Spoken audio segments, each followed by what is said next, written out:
The big thing is the first month that we have with any client is purely focused on their positioning. So we don't actually just go straight to throwing out content on LinkedIn. We spend about a month getting really clear on why they're credible, why they're worth listening to, and packaging that in a way that is interesting and engaging for their audience. The number one difference I see between the personal brands that are very successful and actually make a lot of money and generate a lot of business off the back of their personal brand, and the ones that are just numbers, they're just lots of followers, but they don't actually generate any revenue, is what we call positioning, right? And it's so important because who says something matters just as much as what they say, right? No one's going to listen to you if they don't see you as someone worth listening to in the first place. And it's the thing that everyone misses because it's not the cool thing. It's not like sexy. You're not getting loads and loads of views. Like it's pretty boring to do, right? But it's so important.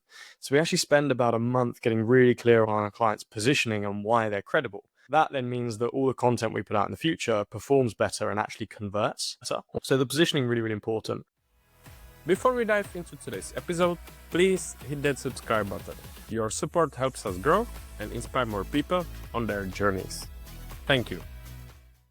Hello, Sam. Thank you for joining us today and welcome to the show. All right. Thanks so much for having me. Excited to be here. So, Sam, for those who don't know you, can you please introduce yourself?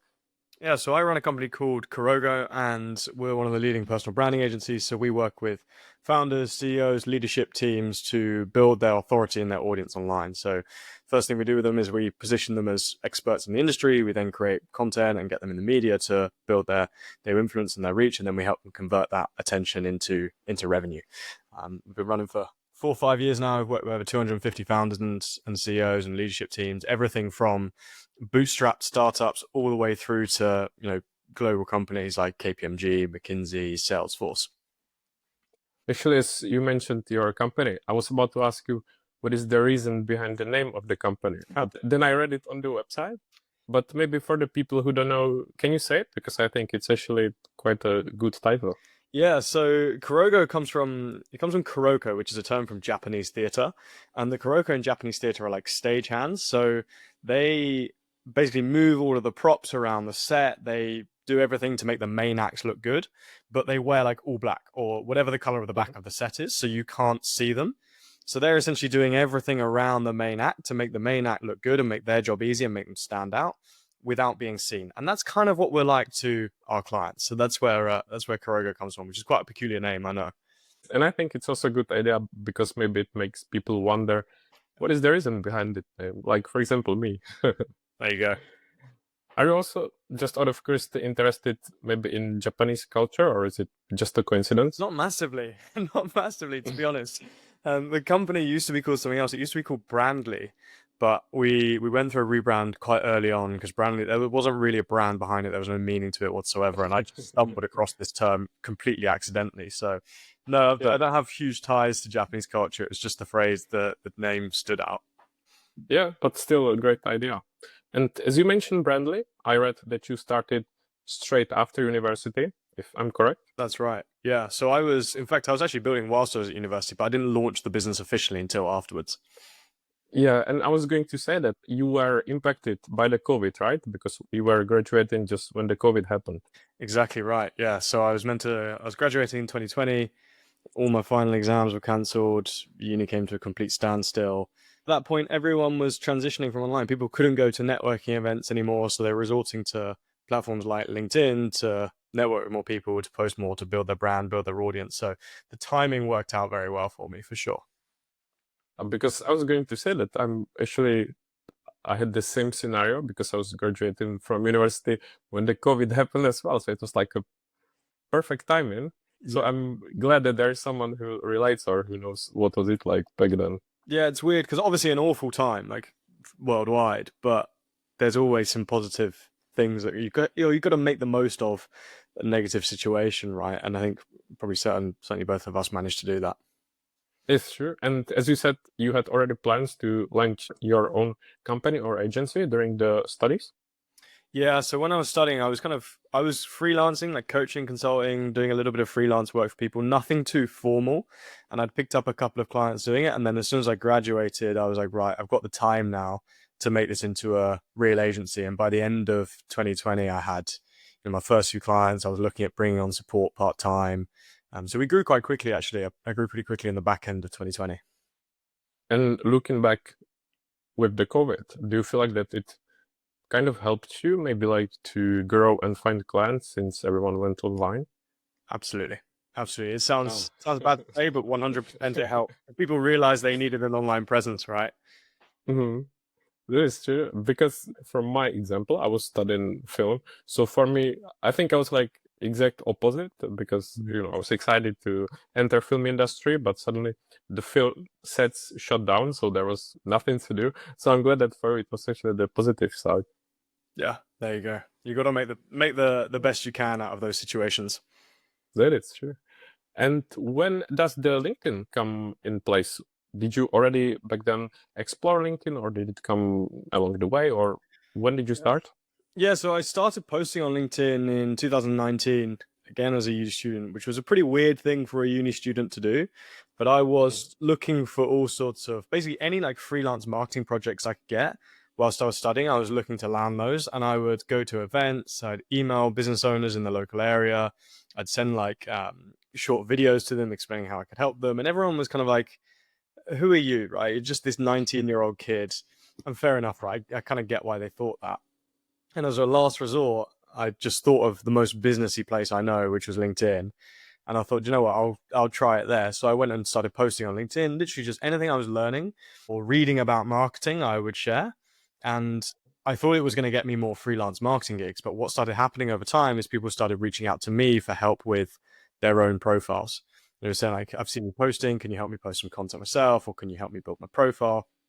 So that's how I got into the world of LinkedIn and did a few bits of very casual coaching consulting, but instantly saw that, right, there's a demand for this. People need this.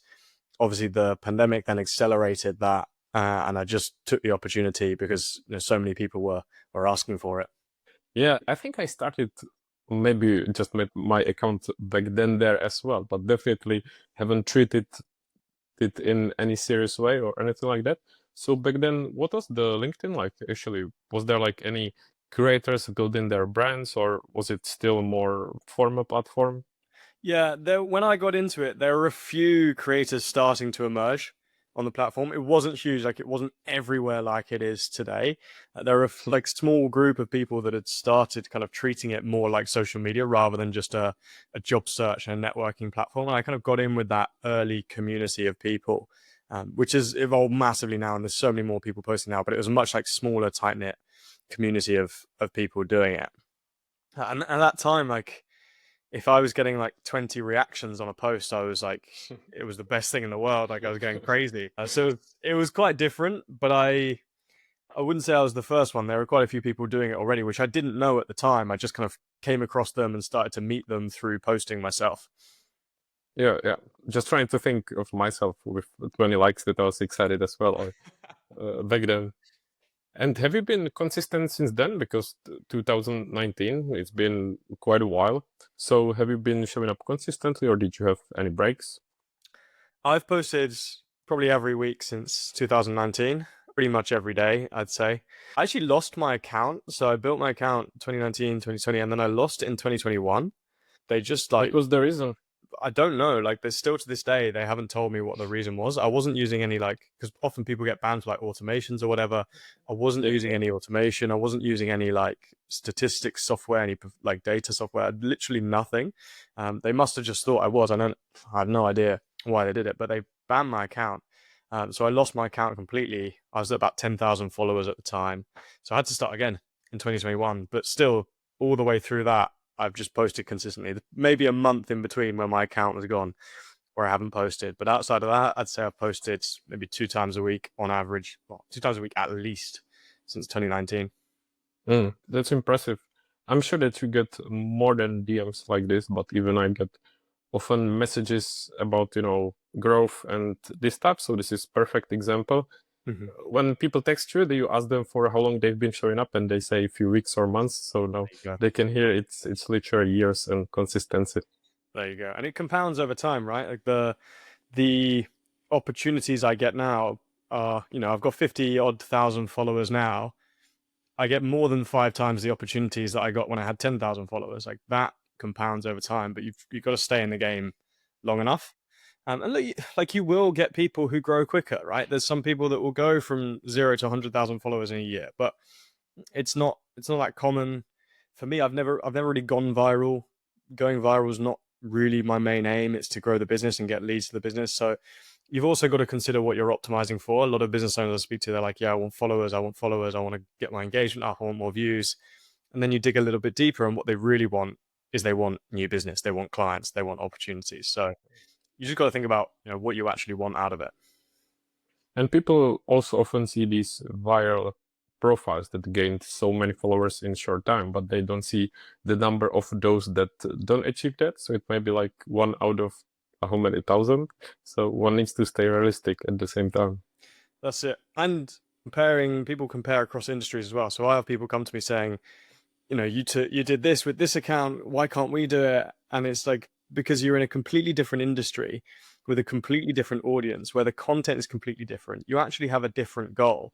So a lot of people compare themselves to others that are in drastically different situations to them, which I think is really bad, because then you start playing someone else's game, you start running someone else's race, which you can never win.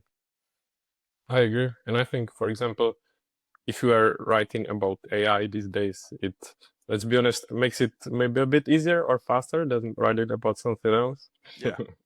Yeah, exactly. There are certain topics that are always going to perform well, right? AI. If you talk about personal brand, like personal brand is obviously going to perform well on a platform that prioritizes personal brands.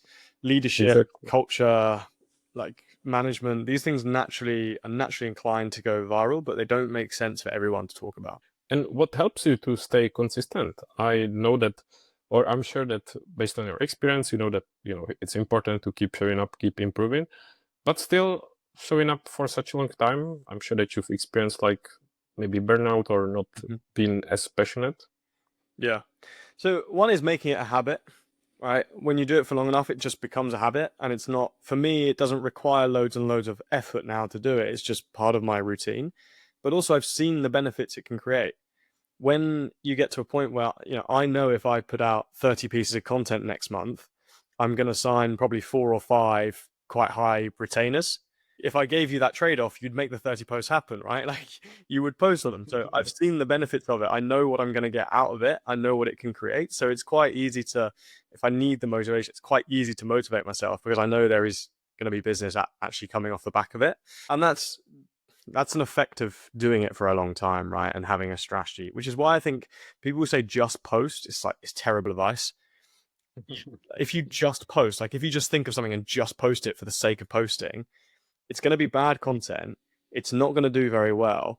It's not going to get results. And then you're going to give up because you're not seeing results. So like just post is terrible advice. You actually want to be a bit more strategic about what you're putting out, and think about it before you publish the content. Yeah, I like it. And I think that many of us can relate. Like, for example, when I started on the platform, I don't know, probably just posting for the sake of posting, or posting and didn't really have strategy or any purpose. So I think that the earlier you get clear on what you want to achieve, what to post about, just better for you. Yeah, 100%.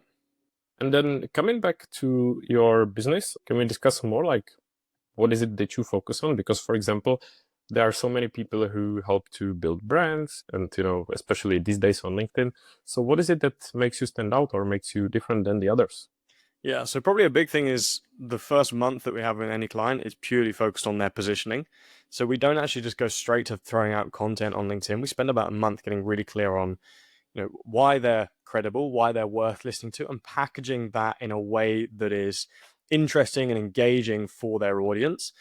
The number one difference I see between the personal brands that are very successful and actually make a lot of money and generate a lot of business off the back of their personal brand, and the ones that are just numbers, they're just lots of followers, but they don't actually generate any revenue, is what we call positioning, right? And it's so important, because who says something matters just as much as what they say, right? No one's going to listen to you if they don't see you as someone worth listening to in the first place. And it's the thing that everyone misses, because it's not the cool thing. It's not like sexy. You're not getting loads and loads of views. Like, it's pretty boring to do, right? But it's so important. So we actually spend about a month getting really clear on our clients' positioning and why they're credible. That then means that all the content we put out in the future performs better and actually converts better. So the positioning really, really important. Obviously, producing content, publishing content on LinkedIn is a big part of it as well. That's how we get the positioning in front of lots of other people. But then we've also got to do something after that, which is build systems that will convert connections into clients. Because if you don't have any systems to do this, it's only actually about 3% of your audience that will convert from LinkedIn. And that 3%, they're what we call now buyers, right? They're ready. They know they've got the problem you solve. They see you as an authority. They're ready to buy. And they're the ones that will like reach out to you via DM and they'll say, hey, I've seen you posting, would love to work with you. But of the 97% that are left, look, some of them are never going to buy, and that's fine. We want to turn those people into advocates. So they might put you in front of someone that will buy, they might refer you. But there's a huge portion of that, maybe 30-35% of people that will buy, they're just not quite ready yet. So we need to build systems to convert those people from connections to clients and bridge something that we call the commitment gap, so that they're more willing to make a bigger commitment to you, which would be like paying you 3, 4, 5 figures to work with you. So yeah, LinkedIn is one really important part, but we need to sandwich LinkedIn in between high authority positioning and really high converting animals and ecosystems that turn connections into clients. I like it. It's like setting the foundations first so that you've got something strong to work with and build on. Because if you don't have those foundations later on, you will probably regret or it will not work. That's exactly it. And that's when you get people with big accounts, but small bank accounts. Yeah, those artificial accounts with lots of likes and that's it. Yeah. That's all. And don't get me wrong, I know people that have like huge accounts, huge followings, and they make a hell of a lot of money from it. There are those people as well. It's not a case of you choose between leads and followers. You can absolutely have both. But I do know a lot of people that have big accounts and they don't make any money whatsoever. Yeah. And do you know now, based on what you said and how you explained the way you work, would you say that there are many, like, let's say, competitors that they don't do it the way that you do? Or is it like a, I don't know, standard? Or do you see that that's something that makes you unique? Yeah, obviously there's become so many competitors now. I think when we did it, we probably had like maybe 2 or 3 actual competitors. Now there's LinkedIn agencies, personal branding agencies everywhere, right? We're not short of them. But I think no one goes into the depth on the positioning side of things that we do. No one's as strategic as we are on that side of things. There are people that do the conversion side of things, but in isolation, not tied to a personal brand as much. So like I'd say those two things. Probably the depth we go into on positioning is the number one thing that separates us from another agency. And if I remember correctly, you work with the clients from all around the world, right? Because I saw that USA, New Zealand, UK, literally from everywhere. Yeah, we've had a client in nearly every continent. I think we still need to box off Africa. I think we've done South America. I think Africa's the last one that we need to Yeah, do. So we're working really, really hard to close a client in Africa. to tick the boxes. Yeah, put it Yeah. on the map. And I don't remember the number now, but I saw that it's been like hundreds of clients across big companies. Yeah. And there must be loads of success stories. But are there also any stories or examples that haven't worked out? Maybe it was challenging, maybe it didn't work in the end, and you would be willing to share? Yeah. I mean, yeah. So we've probably worked with over 250 odd clients, and we actually have a money back guarantee for the first 30 days. So if you do the positioning strategy and you're not happy with it, we actually refund the client. And basically within the first 30 days, we've only given that once to one person out of 200, more than 250 now. And that's was a reason for that. We just didn't get it right. I think we didn't see eye to eye on it. They weren't too happy with the strategy. It's hard to pinpoint exactly where it went wrong. I just don't think we spent enough time making sure that it was as high level and detailed as they needed it. They were, yeah. So that's one, and we say, look, like, yeah, you kind of have to hold your hands up when that happens and say, yeah, we got this one wrong, and we actually refunded that client. But that's 1 out of 250. There are some that like not every single client like absolutely flies. We have some clients, you see them on the website where it's like the results are amazing.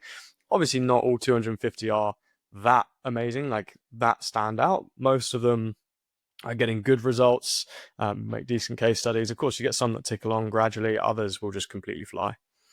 Yeah, but I'm glad that you keep it realistic, even though it's only one.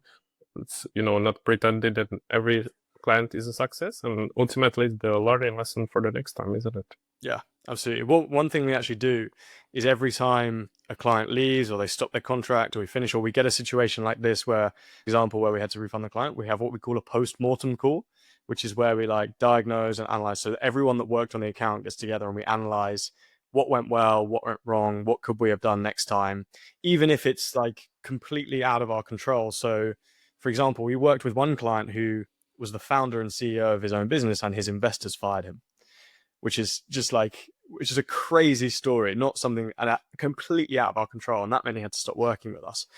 But even in situations like that, we think about, if we're being really hard on ourselves, what could we have done to do better? We really want to take responsibility for as much as we can. So yeah, those calls are really important for learning from the campaigns that don't go as well as you wanted them to. And have you got a dream client? Someone that you want to work with or from the specific company? I actually signed my dream client 2 years ago. I won't say who they are, but I signed my dream client. Someone that I wanted to work with for a while because I hugely admired what they'd done in the space. Modeled a lot of our business, modeled a lot of Kurogo off their business, and I really wanted to work with them. So what I did was I actually reached out to them on LinkedIn and I sent them a video, sent them a Loom video. It was like 2-3 minutes long. It basically said, hey, like, you've obviously got a great business, you're doing really well, but your LinkedIn doesn't look very good and you're missing out on opportunities because of it. Here's what I would change. And I talked him through the strategy for about 2 minutes, just giving him some tips, free advice. And I said, if you want me to write a few posts so you can see what we can do and how they perform, I'll write the content for you. So he said, yeah, go on then, write the posts. Let's see how they do. So I wrote the post for him. And 2 weeks later, he became a client and brought on someone else from his business as well. I think between them, they paid us over $100,000 in the time that they were with us, all from like that initial piece of just like free strategy that I gave him. Of being proactive. And I would also emphasize that I'm sure that you get loads of DMs as well and sales pitches, unfortunately, I get as well. And often it makes you cringe, like what people text you. Sometimes it's just copy and paste, sometimes it's no effort. So I like what you said because it shows to actually put effort into that message, because it shows that it can happen. And don't be lazy, because sometimes those messages are just terrible. Yeah, that's it. You don't want to make the client work for it, right? And obviously, you can't scale that. Like, you can't be sending thousands of those sorts of messages every week. But if you do 10 to 20 really like high touch, personalized messages like that every single week, where you give them value up front, you make it really easy for them to move forward, you're going to sign clients from it. I can't see a world where you do that for a month, sending pitches every day, and you don't get a client from it. So Yeah, just continue. I'm sure it works out too. And now, based on what we discussed, it sounds like you achieved a lot with your company. So what are like any other goals that you got? If there are like any milestones or anything else that you would like to achieve? yeah, so the big goal for Kroger is we want to become unequivocally the leading personal branding agency in the world. So when people think personal branding, we want them to think of us. So in the world, right? In the world, yeah, we're not going to limit ourselves to UK. I'd say we're probably up there in the UK. There's maybe 2 or 3 other agencies that are doing some really great work.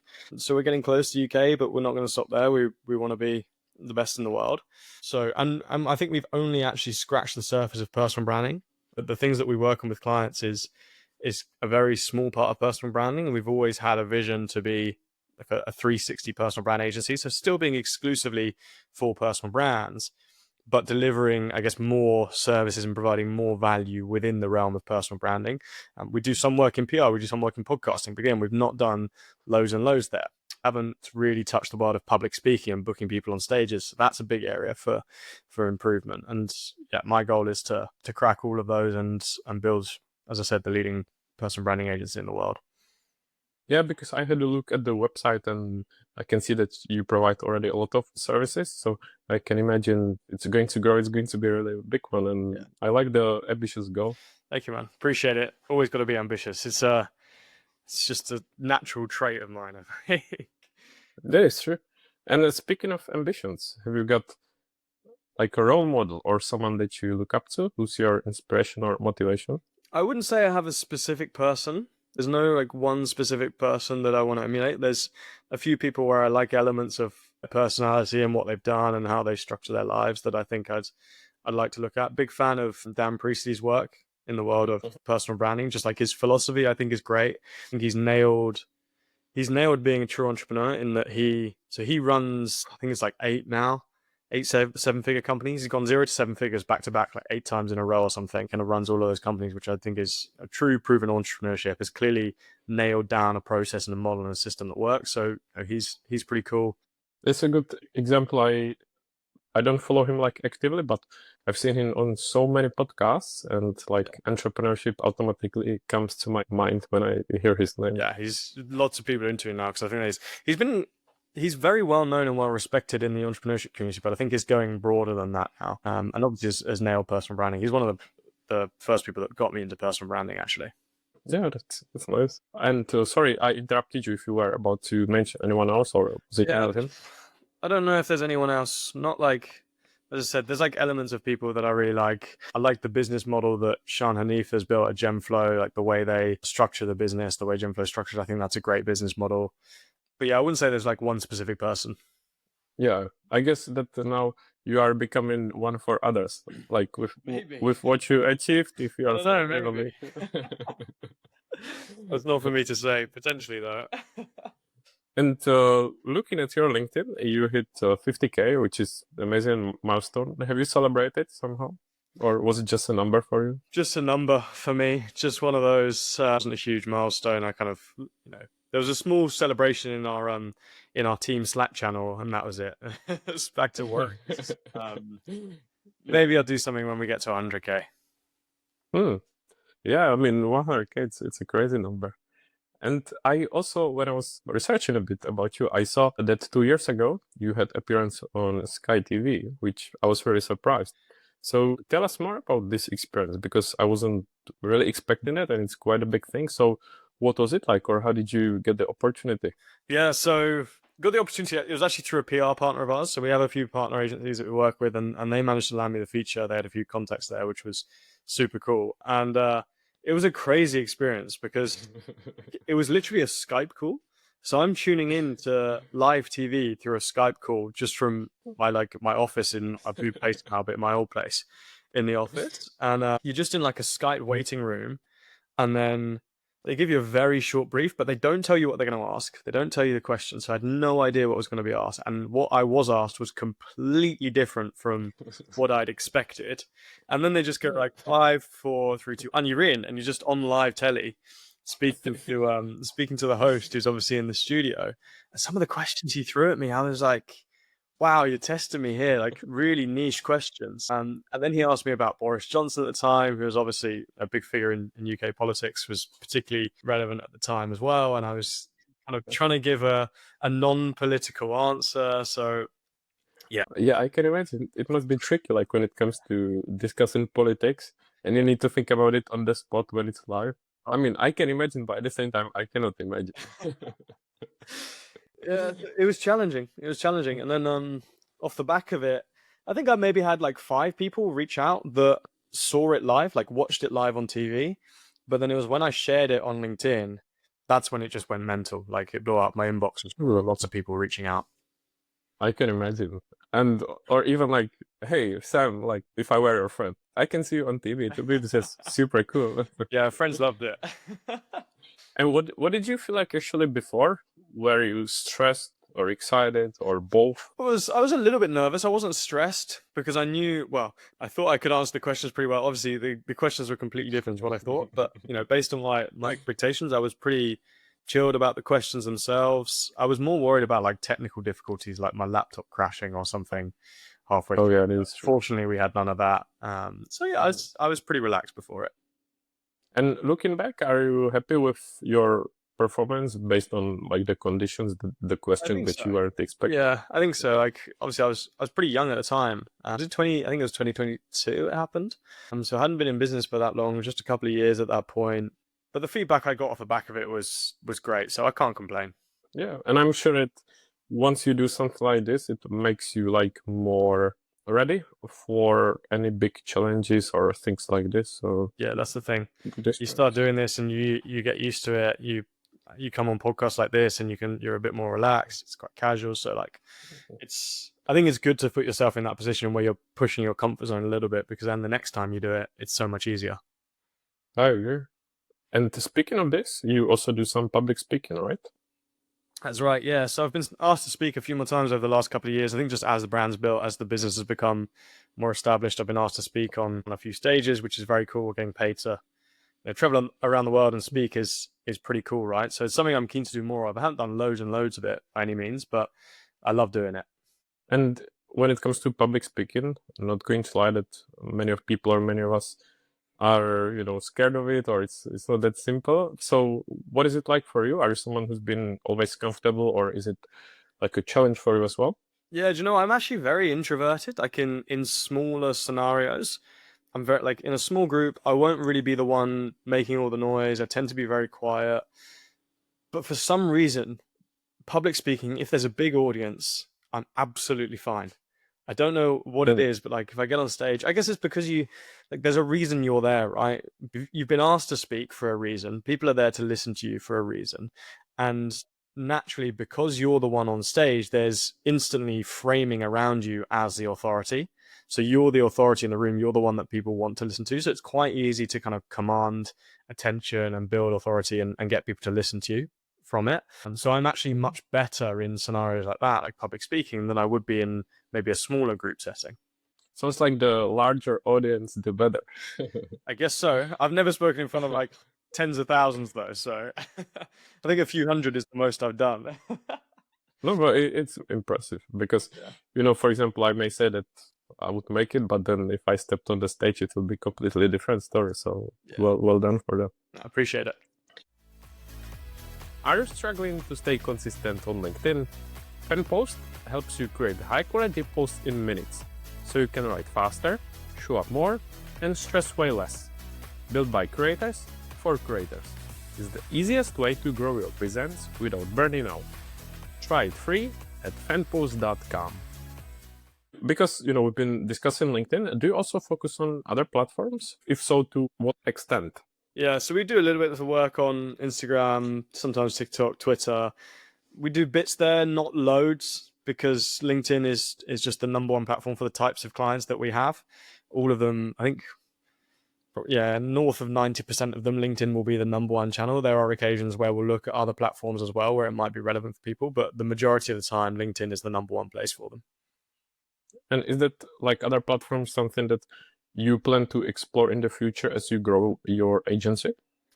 Yeah, what we currently do is we work with a few partner agencies on those. So rather than like building an Instagram division, for example, inside Kurogo, we have Instagram agency that we know and we trust. They've already got the full setup.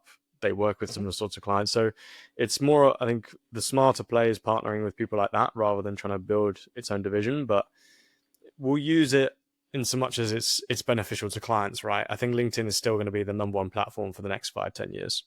I'm glad to hear it, because sometimes it feels like that LinkedIn, like, does some changes on, I don't know, like, for example, with the video feed or whatever. Now people often complaining about the reach, that sometimes you don't know what is happening. But I'm glad to hear your opinion that it's still going to be relevant and grow even more. Yeah, when you look at Instagram and people said that was dead 5 years ago, it's still huge. People tell you. Same with Facebook, right? Apparently Facebook died in like 2015, but there's still an audience of people that use it. So I don't think LinkedIn will go anywhere. I think so too. And if anything, I think it's just temporary, because there's like always some kind of waves. And then there will be a different time when people start finding something different to complain about. The other thing is, right, it feels like there's lots of people posting right now because there's a lot of hype around it, but the vast majority of those people are not going to keep posting. They're going to be in the 90% that gives up after a couple of months. So actually, a lot of the people posting now probably won't be posting this time next year. So even just by like sticking in the game long enough, you can outlast those people and be one of the few that survives. That is true. And before, when I mentioned that, when we discussed like DMs on LinkedIn, I would ask you the question, because I'm sure that you get it often. When someone texts you, "Oh, Sam, what's the secret for growth?" or your advice, what is it like that you usually answer? If I don't know them, I probably won't answer. But if I know, again, I always say it comes down to positioning first. So like it's not the answer people want. People want like the cool writing hack, but it will always come down to positioning ultimately. So that's essential. And then in terms of actually like the production of content, it's psychology, right? It's human psychology. Understand how humans think, right? A lot of people, they want to stand out in a LinkedIn feed, but they haven't considered that there are also thousands of other people trying to do the same thing. There are notifications coming in, messages coming in. There's all sorts of stimuli in our environment offline as well. So your audience are constantly distracted. There are thousands of stimuli that they could pay attention to, and you have to give them a reason to look at your content, to pay attention to the stimulus you're providing. And that's the biggest mistake that people make. They don't provide enough reason for people to actually engage and pay attention in the first place.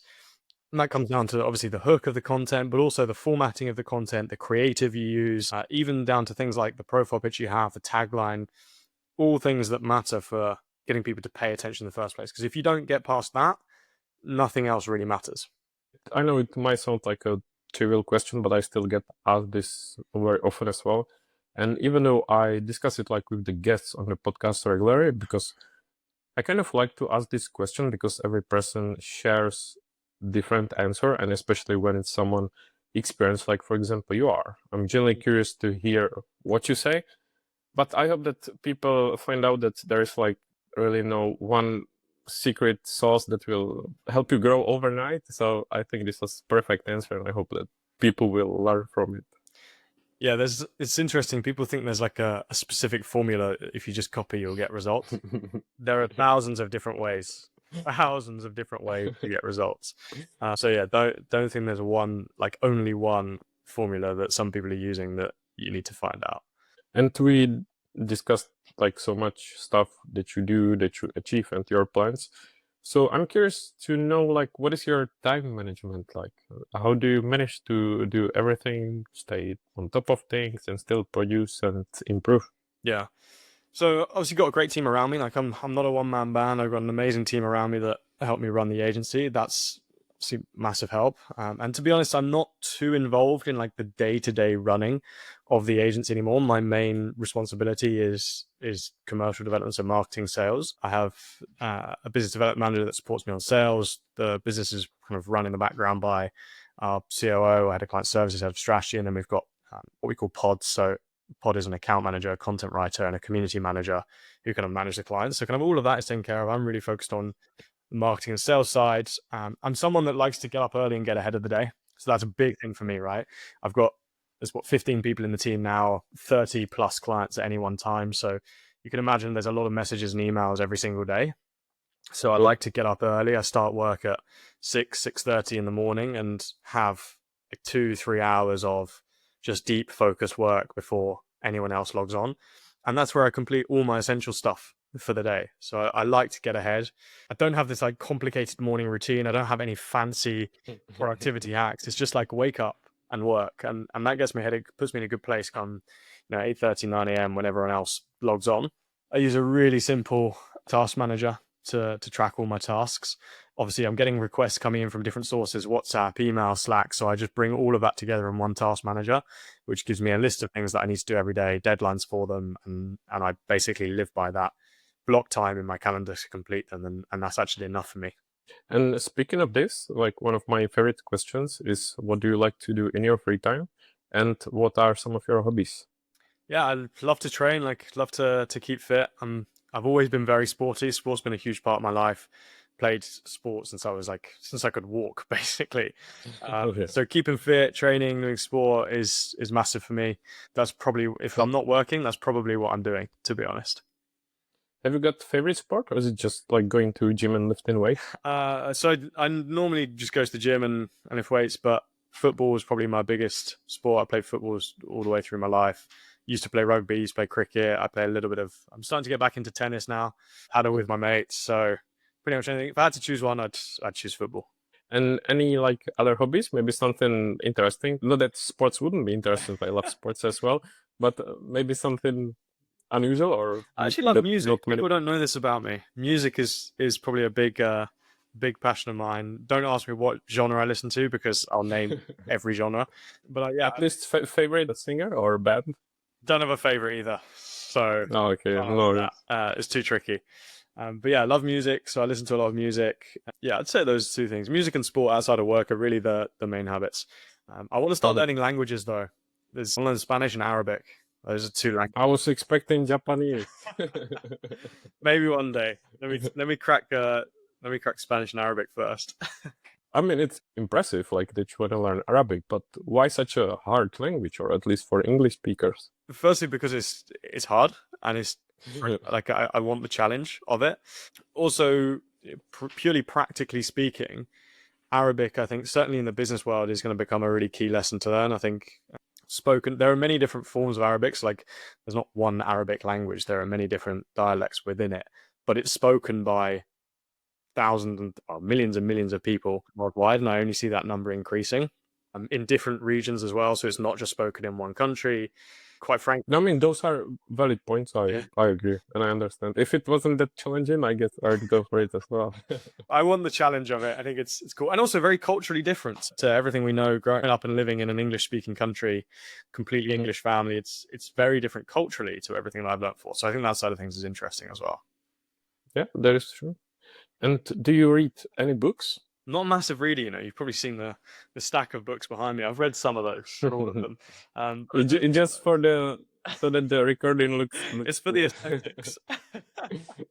No, I've read some of these. There are some great books up there. The Chimp Paradox is a good one. You might be able to see it about there, I think, that my mentor gave me actually year and a half ago, which is a great book for like managing your mind. But I'm not a massive reader, generally speaking. But still, are there like any impactful books except the Chimp Paradox? Yes, the Chimp Paradox, and then Psycho-Cybernetics, the one above it, the best book I've ever read. Oh, really? I think I heard of it, but I'm not sure if I read it. Yeah, it's about like good idea. How your identity shapes your reality and how you can basically shift your perception of yourself, your own self-identity. Easily the best book I've ever read. Oh, wow. I will put it on my list. And we discussed before, like, what are your plans when it comes to your agency? But what are your ambitions or goals, like, when it comes to your personal life or brand or even outside what we haven't discussed? Yeah.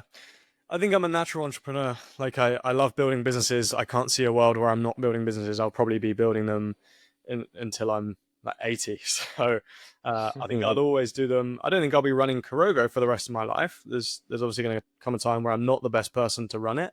I don't think that'll be for a while. But there will come a time where I'm not the best person to run it, and I'll move on, and I'll definitely start other businesses. That's going to be a kind of mainstay of my life for the next 40, 50 years, I think. I'd like to, obviously, agency is one business model that I feel like I know pretty well now. Having done it for 5 years, I kind of know how agencies work and would feel pretty confident building another agency, which I imagine I will do at some point. But I'd like to explore other business models as well. Don't know exactly what yet, but like test myself, learn new skills, put myself back into startup mode. So yeah. And I guess also trying to grow in more as a creator, because as I've seen, you got YouTube channel, of course you got LinkedIn, which they start there as well. This is all about building leverage long term, right? Because you think about this business that I've built. If you compare that to the next one, I'll be starting the next one with potentially hundreds of thousands of followers, of people that know me, like me, and trust me. It's going to be far easier to do that. So really, the building the audience online, building the personal brand is just a source of leverage for future businesses to make them more successful. I like it. It's like if I imagine that I started a podcast with thousands of followers or already having a LinkedIn brand, it would be a completely different story. There you go. That's exactly it. So yeah, that's my thinking with the personal brand. Obviously, it directly benefits Kurogo now, but it's a selfish exercise long term as well. Yeah, and I guess also step out of a comfort zone. For example, when it comes to filming videos on YouTube or putting yourself out there. Yeah, absolutely.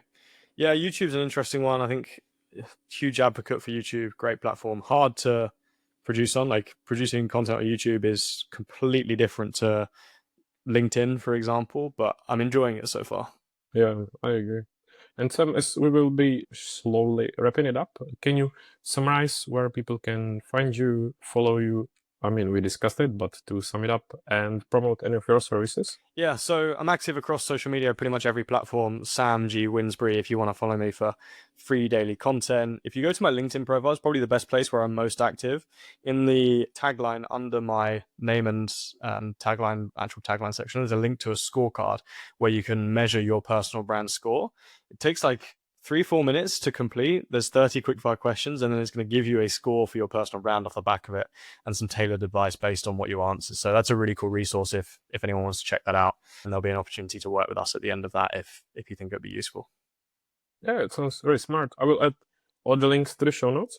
And then, Sam, before we finish, is there anything that I should have asked you and did not, or any question that, because as we discussed before, we've been to so many podcasts, so maybe is there a question that you wish someone asked you and have not yet? Ooh, my best advice for someone just getting started, that's a good one, which is kind of do what I did to sign my dream client. So I would find 10 to 20 people that are influential in the industry you're trying to get into, pitch all of them that you'll work for free for them for a month, work for free for a month, do amazing work, and then get them to pay you. And if you pitch 20 people, you'll have probably 3 to 5 people that will say yes. And you then have 3 to 5 amazing case studies from influential people in your industry that you can use to get other clients.